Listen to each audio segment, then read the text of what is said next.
Dr. Babasaheb Ambedkar Open University.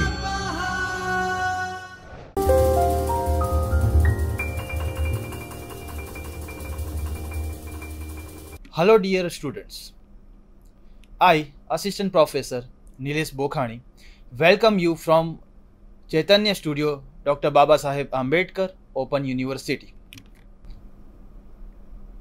Unit 1 of Fundamental of Computer Networking is Introduction to Networking. Here you can see our agenda. Our first agenda is learning objectives. Why we are learning computer networking? So first objective is understand basic concept of data communication and networking. Second objective is identify the components of data communication. Third is explain fundamental of networking model. Then last one is categorize different types of network. And also we will see explain basic functions of networking devices. Second agenda is introduction to networking. So actually computer network is required to send the data from one place to another. Two remote machines can communication with each other through a process called networking. The communication means exchange of data with the help of set of protocols and networking devices. Computer network mainly consists of two parts. One is the software and other is the hardware. The software is a stack of computer network protocols. The hardware part is collection of devices such as cable, switch, hub, router, etc. Actually, in simple terms, protocols are a set of rules, right? So those rules are to be followed by each entity of computer network. Any computer networking communication need a sender, a receiver, and a communication medium to transfer signal or data from sender to receiver. Now, what is data communication? When two people talks with each other, they are said to be communicating with each other.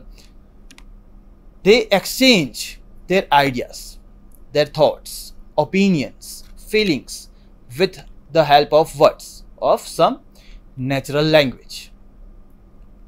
Similarly, when two computers exchange the information using some set of rules and networking devices, then the process is said to be data communication.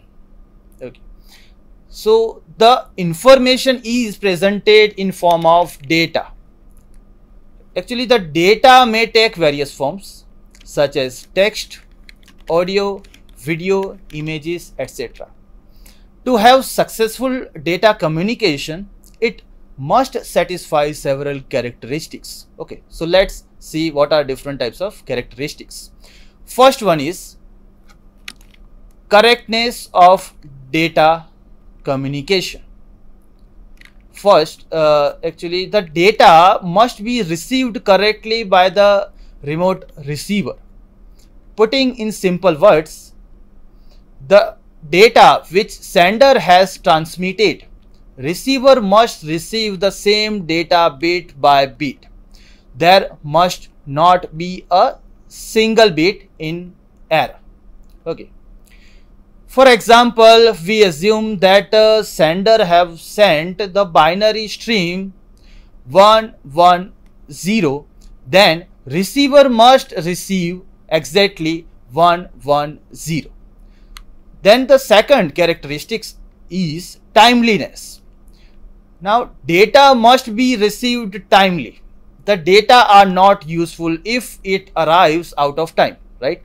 So it means that sender and receiver must be synchronized with the order of transmission. and receiving. The sender must have sent the whole message in the several units.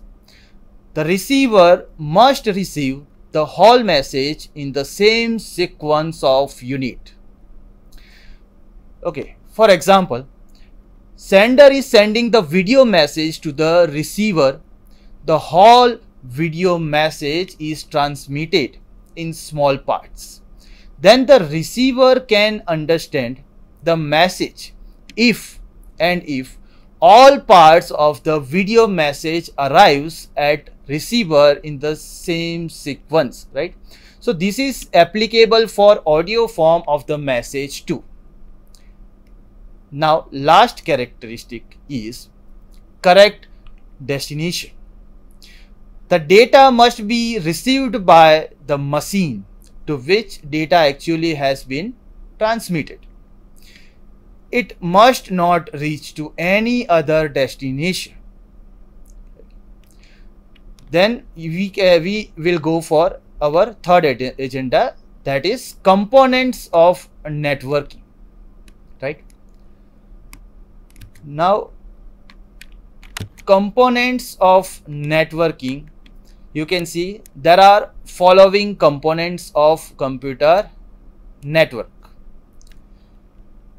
So computer network actually consists of components such as data, software, hardware and operating system.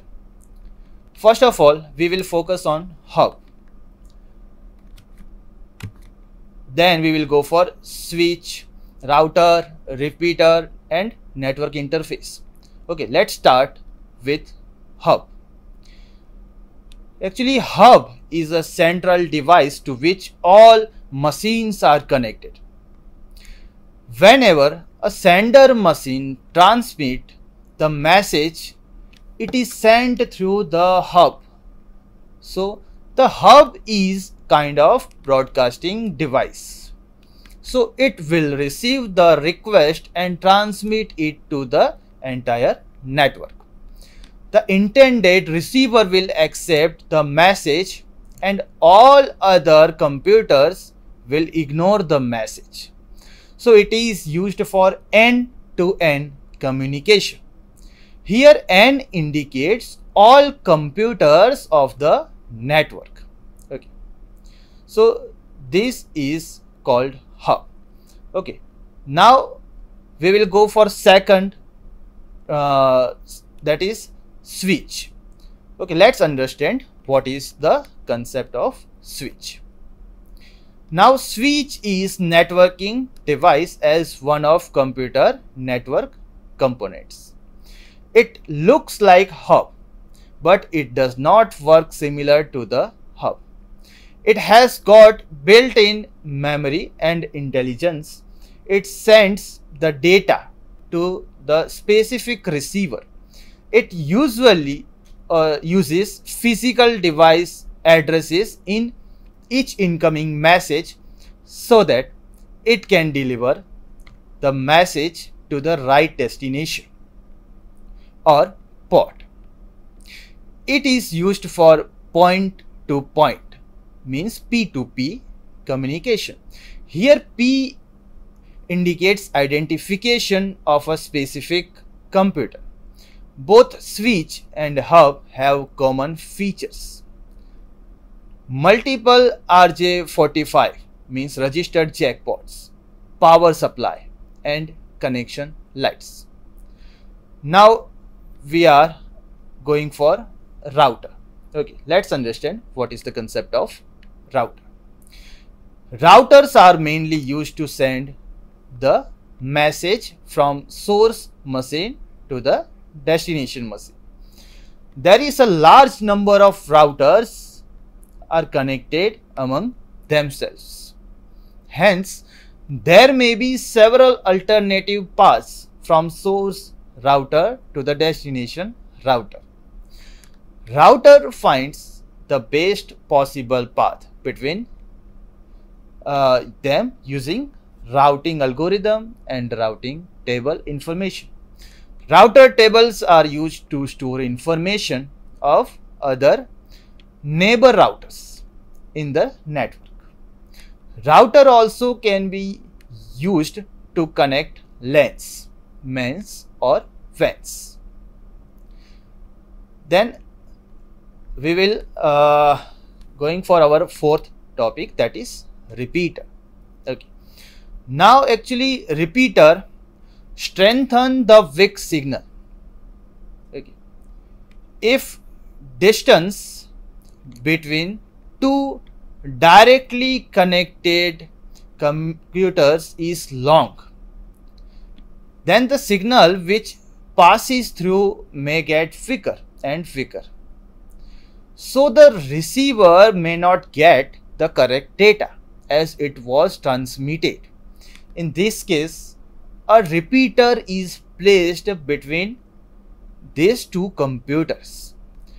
When signal becomes weak, repeater makes it strong such that it reaches to the destination without any difficulty. Now the last is network interface card. Okay, let's understand what is the concept of network interface card. Each computer in a network has a special expansion card called a network interface card. The NIC prepares, formats and sends data, receives data and controls data between the computer and network.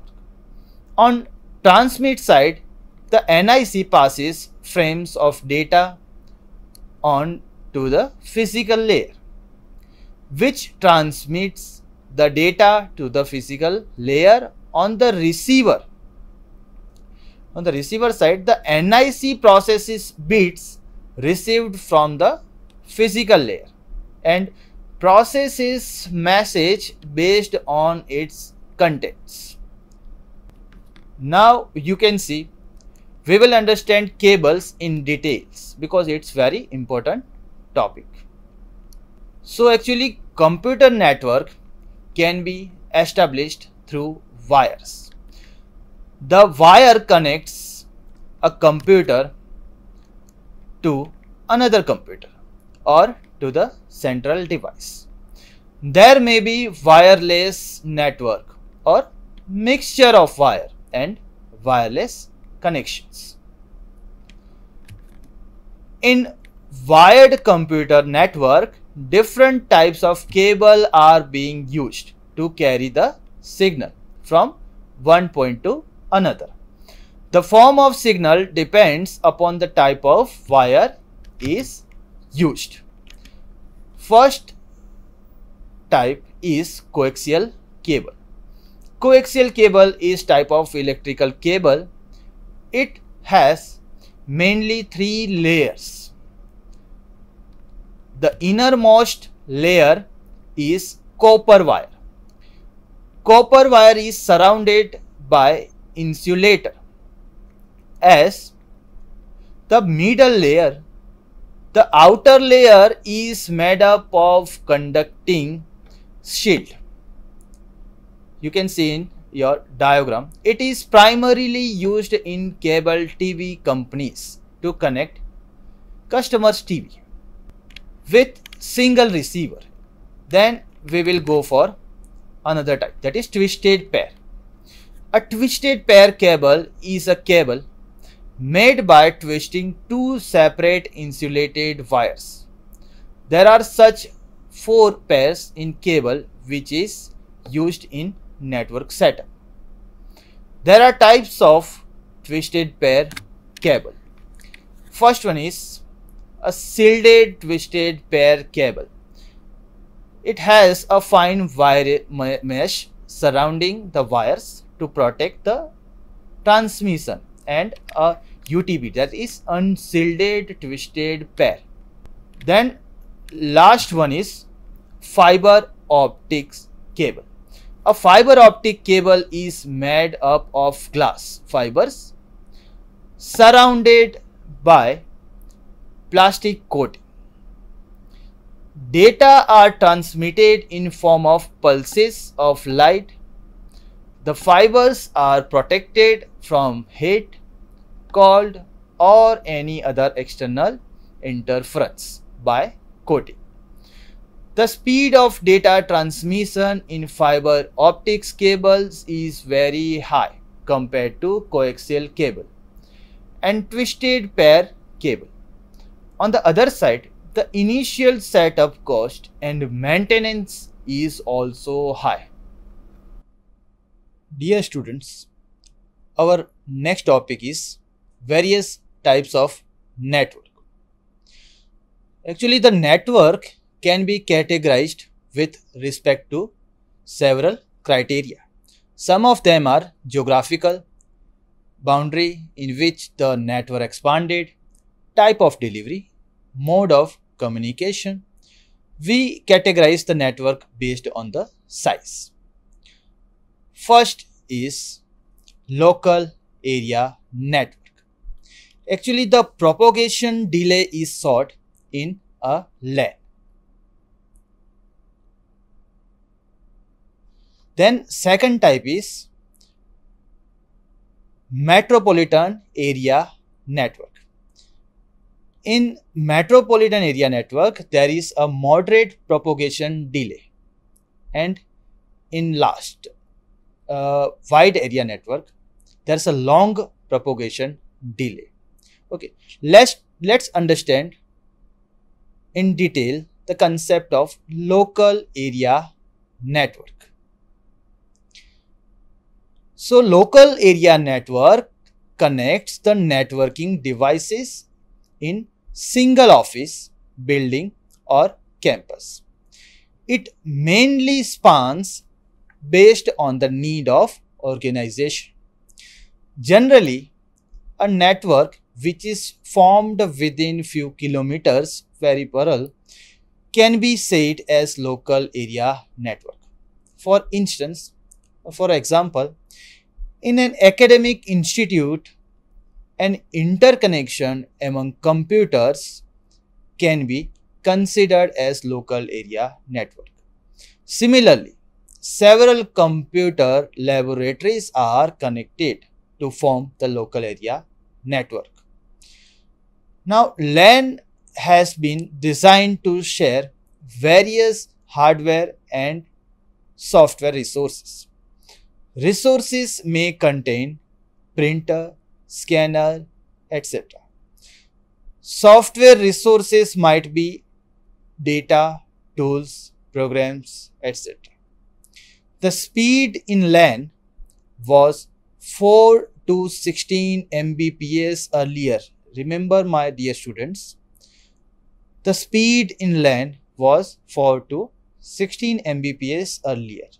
Nowadays, the speed can be achieved up to 100 to 1000 Mbps. You can see the diagram of LAN on your screen. Private ownership has control over the local area network rather than the public.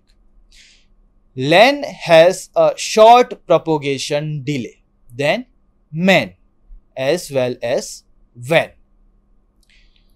Now, the computers and other devices in LAN might be interconnected via a central device such as switch or hub. So, this particular concept you can identify from your diagram. Then our next type of network is wide area network. Actually, wide area network has been designed to transmit the data for the long distance. Wide area network may covers the large geographical area such as a country, a continent, or across the world. The internet of the whole world can be considered as a WAN. A WAN of one country or a continent is connected to the WAN of another country or continent. It forms WAN. Therefore, the internet is connection of all wide area network of all countries or the world. Now, WAN can be wired or wireless, or we can see there are mixture of both. Wide area network is expensive and should or might not be owned by one organization. Satellite medium is used for wide area network. So this is all about wide area network. Now, dear students, we are going for our third type, that is metropolitan area network. So metropolitan area network is the larger than LAN and smaller than WAN in size. Mainly it expands within the boundary of a city or town. The customer can be provided high speed connectivity using MAN. For example, a TV cable operator offers the service at high speed. Similarly, a telephone company provides the networks of digital subscriber line across the city. MAN is expensive and should or might not be owned by one organization. Now, this is all about our wide area network. You can see the diagram of wide area network on your screen. Now, we will jump on our next topic, that is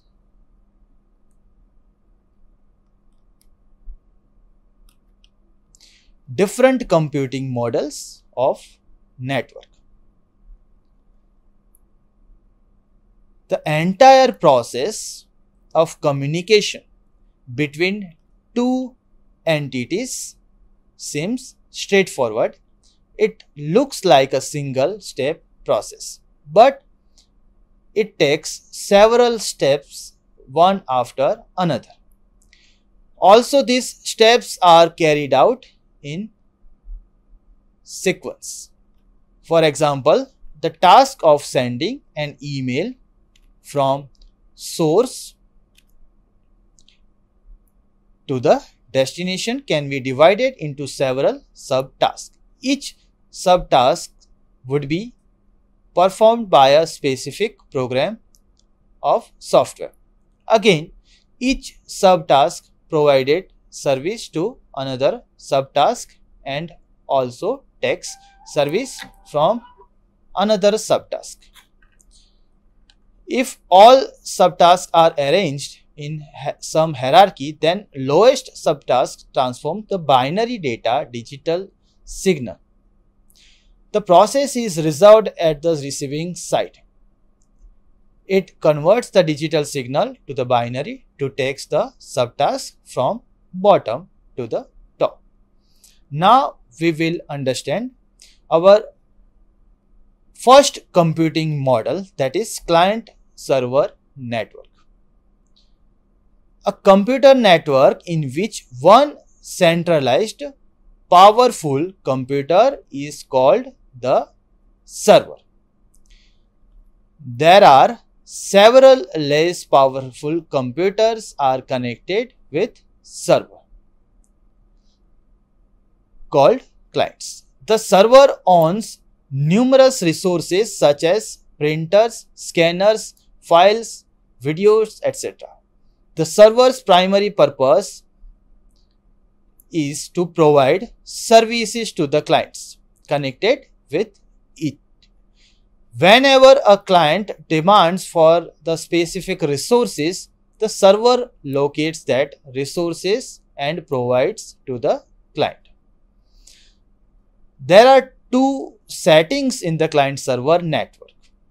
Remember students, this is called client-server network. Now we are going to understand the settings in the client server network.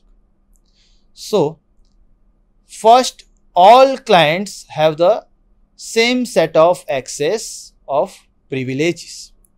In this case, all clients can use the same set of resources. In the second case, two different clients have different resources to access. Okay, let's see the diagram of client server network.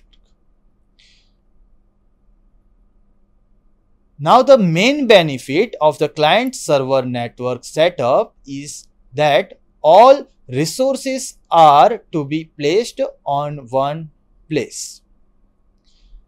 The network administrator can control all the resources from the server only. It becomes easy to control and maintain the whole network. Moreover, software and hardware resources are shared, so it will result in cost-effective environment. On the other side, all clients depend upon the server.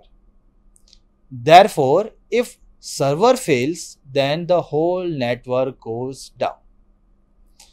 Now we will see our next computing model, that is peer-to-peer network.